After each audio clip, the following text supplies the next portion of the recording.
स्वागत है आप सभी का हमारे चैनल रात के ख्वाब में। आज मैं जो कहानी आपको सुनाने जा रहा हूँ, वो एक ऐसी सच्चाई है जो किसी की नींदें उड़ा सकती है। एक ऐसी आपबीती जिसे सुनकर आपके रोंगटे खड़े हो जाएँगे। तो चलिए, ज़्यादा देर ना करते हुए, बढ़ते हैं सीधा उस रात की ओर, जब खिड़की के पीछे कोई था। समय रात के 2:27। मैं अपने घर में अकेला था। नहीं, शायद मैं अकेला नहीं था। जो मैं अब आपको सुनाने जा रहा हूँ, वो कोई सपना नहीं था। ये मेरी हड्डियों में अब तक गूंजता है और हर रात जब खिड़की से हवा चलती है, मुझे लगता है कि फिर वही कोई मेरे पास है। मैं एक छोटा-सा कमरा किराए पर लेकर रहता था।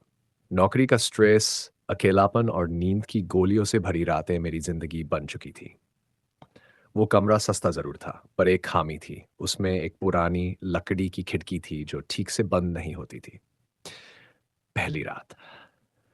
उस रात मैं देर तक काम कर रहा था, आँखों में जलन हो रही थी। लैपटॉप बंद करते ही मुझे बाहर से एक अजीब-सी आवाज़ सुनाई दी। जैसे किसी ने नाखूनों से लकड़ी को चीर डाला हो। मैंने दरवाज़ा चेक किया, बंद था। खिड़की की ओर गया, हल्की-सी खुली हुई थी। बाहर झाँका, कोई नहीं था।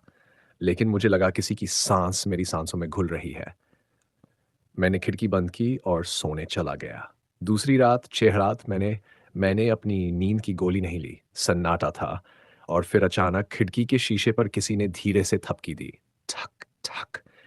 मैंने धीरे से पर्दा हटाया और वो जो मैंने देखा, मैं आज तक नहीं भूल पाया।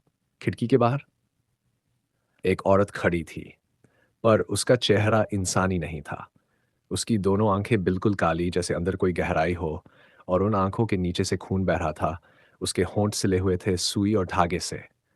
वो मुझे घूर रही थी, बिना पलक झपकाए, और उसके हाथों में एक छोटा-सा लकड़ी का ताबूत था।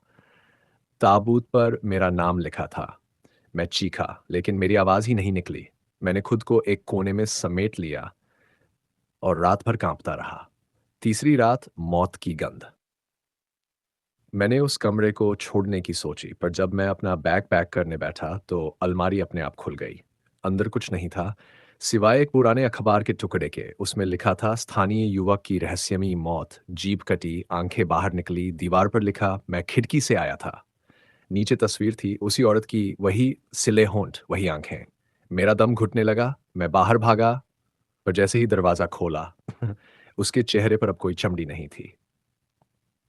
सिर्फ मांस और हड्डियां, और उसकी आंखों में सिर्फ एक चीज थी, भूख। उसने मुझे देखा और बोली, अब तुझे भी देखना है, जैसे तूने मुझे देखा था। उसने अपनी उंगली मेरी आंखों की तरफ बढ़ाई और फिर मुझे कुछ याद नहीं। सुबह जब आंख खुली, मैं अस्पताल में था। लोगों ने बताया मैं नंगे पांव भागता हुआ सड़क पर गिर गया था और बुदबुदा रहा था, वो खिड़की में है, वो खिड़की में है। आज 2 साल हो चुके हैं, पर मैं आज भी नींद में चीख उठता हूँ। खिड़की बंद करता हूँ, फिर भी लगता है कोई वहाँ से झाँक रहा है। कभी-कभी शीशे पर वही आवाज़ आती है, ठक ठक, और दीवार पर फिर से वो शब्द उभर आते हैं, मैं खिड़की से आया था।